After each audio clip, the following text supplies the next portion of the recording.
చిన్న మాట వింటారా? ఈరోజు నా ఫాలోవర్ యశోద తన మాట నా నోట తన హస్బెండ్ క్రిష్‌కి పాస్ చేయమనింది. "హే క్రిష్, నీకు వినిపిస్తుందా? నీ పొట్టి నువ్వు లేకుండా ఉండలేను" అని చెప్పమంది. చుట్టూ 100 మంది ఉన్నా నువ్వు లేని లోటు తనకి చాలా క్లియర్‌గా తెలుస్తుంది. మీ ఇద్దరి మధ్య ఏం గొడవ జరిగింది అనేది నీకు బాగా తెలుసు. కానీ ఒకటి చెప్తా, గుర్తుపెట్టుకో, ఎవ్రీ టైం పర్సన్‌ని మనం ఏది అనలేము. కొన్ని సిచ్యువేషన్స్‌ని బ్లేమ్ చేయగలం, నాట్ ది పర్సన్.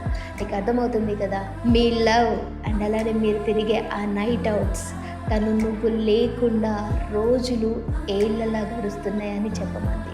ప్రతిరోజు కూడా ఏడవకుండా పడుకోని రోజు లేదు అని చెప్పమంది. సో నువ్వు లేకుండా తను ఓవరాల్గా ఉండలేకపోతున్నా అని చెప్పమంది. కరెక్ట్ డెసిషన్ తీసుకొని తన దగ్గరికి మళ్ళీ తన క్రిష్ లాగా వచ్చేయమని నీతో చెప్పమని చెప్పింది. సో నెక్స్ట్ మంత్ 9th మీ మ్యారేజ్ డే అంట కదా, ఇన్ అడ్వాన్స్ హ్యాపీ యానివర్సరీ.